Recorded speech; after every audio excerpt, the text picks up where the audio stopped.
차가 다 팔렸습니다. 지금 이 비싼 주차장에 차가 없어. 아니, 물론 외부 주차장에 뭐 차 100대 넘게 있긴 하지만 일단은 전시된 차들이 지금 많이 팔려서 뭘 찍어야 될지 굉장히 고민이 됩니다. 그래서 오늘은 우리 다빈이가, 우리 PD님이거든요. 다빈이가 원하는 차를 한번 찍어보려고 하거든. 골라주세요. 제가 볼보 XC40 진짜 좋아하거든요. 이거 네, 이건 얼마 정도예요? 아직 한 4천만 원대 형성이 된 매물이라 보시면 됩니다. 그러니까 볼보가 단가가 막 다 심하다고 생각하시는 분들이 많아요. 근데 한 21년, 22년형 이제 이상 차들은 아직까지 단가 방어가 잘 되고 있다고 보시면 되고요. 보여줄까? 많이 비싸네요. 그래서 사실 타이어가 지금 펑크가 나 있어요. 그래서 얘는 요거 좀 고치고 시승도 못하고 이러니까 이건 다른 영상으로 준비 한번 해보죠 뭐. 그러면 이 옆에 있는 얘는요? 이건 내 차가 아니야. 이 G바디오 시리즈를 가져올 때 요 이제 비둘기 색상을 매입은 잘 하지 않는 편입니다. 까만색, 흰색 그런 색깔 위주로 이제 매입을 하고, 요거는 이제 뭐 대차로 들어왔을 때 이제 그럴 때나 이제 가져오는 거지. 또 이제 공격적으로 매입을 해오는 차종은 아니에요. 그러면 이거 얘는 얼마 정도 해요? 얘는 1,000만 원대지. 얘 왜 이렇게 싸요? 그러니까 얘가 지금 스펙이 막 그렇게 좋진 않아요. 이게 지금 스펙이 3.8 럭셔리의 2륜. 이게 지금 10만 킬로 정도 탔고요. 근데 사고가 있어. 그러니까 금액이 저렴한 이유가 리어 패널 그리고 뒤 휀다 요렇게, 그리고 트렁크 판금까지 이게 데미지가 들어갔기 때문에 금액이 좀 저렴한 거죠. 이거 사고를 감안해도 그래도 제네시스인데 왜 이렇게 싼 거예요? 얘뿐만이 아닙니다. 그냥 대형 세단들 보면 뭐 S클래스, 7시리즈, 뭐 K9 이렇게 모든 대형 세단들은 단가가 대부분 심해. 왜 그러냐면 이 유지비에 대한 부담감 때문에 그런 거지. 보통 대형 세단들은 배기량을 높게 씁니다. 그러면 자동차세에 대한 부담이 있을 거고요. 그리고 플래그십 세단은 각 브랜드에서 가장 크고 무겁다. 그럼 연비가 안 좋다는 거죠. 유류비, 기름값에 대한 부담이 또 들어가는 거죠. 그리고 또 플래그십 세단은 가장 비싸다. 이런 라이트, 엔진의 부품, 이 모든 부품들이 일반적인 차량 비교했을 때는 좀 더 비싸게 이제 주고 고쳐야 되기 때문에 이런 수리비에 대한 부담도 있다. 부품이 많이 들어간다 그랬잖아요. 그러면 그만큼 옵션도 많이 있겠네요. 그렇지. 옵션을 한번 보여줄게요. EQ900 같은 경우에는 럭셔리, 프리미엄 럭셔리, 프레스티지 이렇게 등급이 나눠져 있는데, 럭셔리는 이제 가장 엔트리급 모델이다 보니까 사실 옵션이 EQ900 치고는 많이 없는 거예요. 그래도 이렇게 메모리 시트, 뭐 통풍 시트, DIS 이런 기본적인 옵션은 있기는 있어. 그래도 뭐 일반적인 아반떼 소나타보다는 훨씬 더 기본 옵션도 많이 장착되어 있는 게 맞기는 맞죠. 아반떼 소나타 이런 애들보다 옵션 훨씬 좋다 그러셨는데 승차감도 차이가 많이 나나요? 승차감은 비교가 안 됩니다. 한번 타보자고요.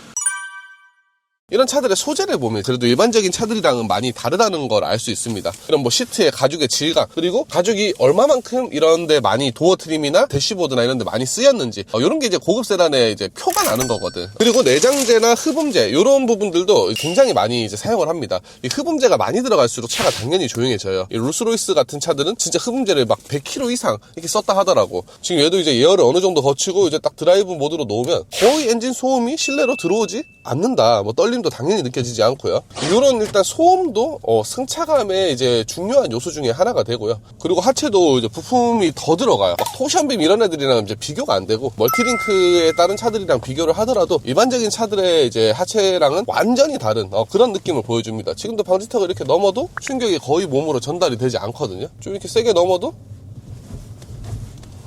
다르지.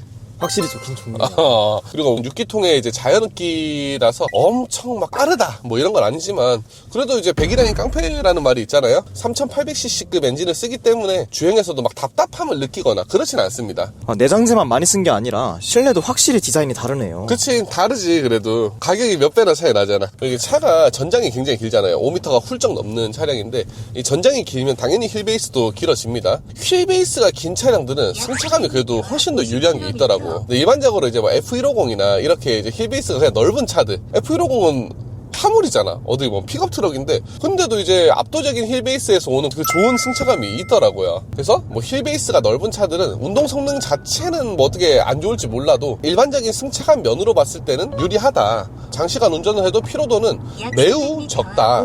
차 길다 보니까 일렬 공간이 굉장히 넓게 나와요. 이렇다 보니까 좀 내가 몸을 자유롭게 움직이면서 갈 수 있단 말이야. 이런 공간감도 이제 차가 편해지는 요소 중에 하나죠. 그럼 이 차도 패밀리카로 쓰기에 적합하다고 생각하십니까? 패밀리카로 정말로 적합하다. 진짜 이거는 제 개인적인 생각입니다. 이게 사람마다 다 달라. 나는 사실 어릴 때 아버지의 스포티지에서 대학교 가서까지도 굉장히 화목하게 잘 지내면서 다녔어. 그래서 이거는 내가 어떻게 생각하냐에 따라서 이제 패밀리카의 기준은 좀 달라진다라고 볼 수 있는 것 같고, 패밀리카로 좀 어느 정도 이제 편하다 하는 차들이 이제 산타페나 소렌토 이런 차량들인데, 이 EQ900은 실내 공간이 그 차들보다 훨씬 넓습니다. 그리고 트렁크도 굉장히 넓어요. 내가 한번 지금 내려서 보여줄게요.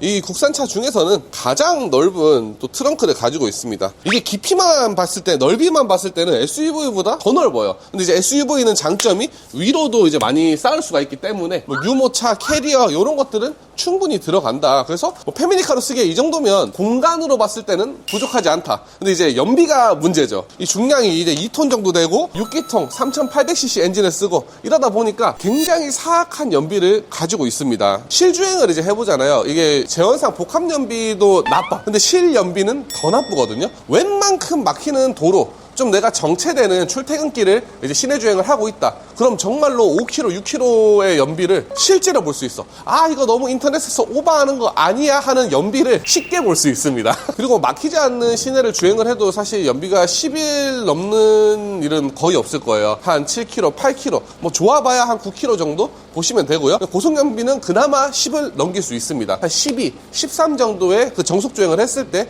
그 정도의 연비를 보여줍니다. 근데 이거는 이 EQ900만의 문제는 아니에요. 이 3000cc 가솔린 엔진을 쓰는 차들은 대부분 이런 연비를 보여주고, 뭐 팰리세이드, 아니 카니발 가솔린, 그리고 뭐 G80 3.3, 3.8 요런 차량들은 다 이렇게 연비가 안 좋다라고 보시면 되는 거예요. 그래서 이 제네시스라는 차량은 이제 뭐 유지비나 또 뭐 브랜드가 이제 뭐 독일 차에 비해서 뭐 밀린다 이런 것들 때문에 뭐 말도 많고 그렇긴 하지만, 사실 우리나라 사람들이 타기에는 굉장히 좋은 상품이라고 생각을 하고요. 뭐 지금은 차가 지금 제가 좀 많이 빠진 상태에 많이 팔았어요. 근데 물론 외부 주차장에 차도 많고 또 다양한 차들 지금 들어오기로 예정돼 있으니까 기대해 주시면 감사드리겠습니다.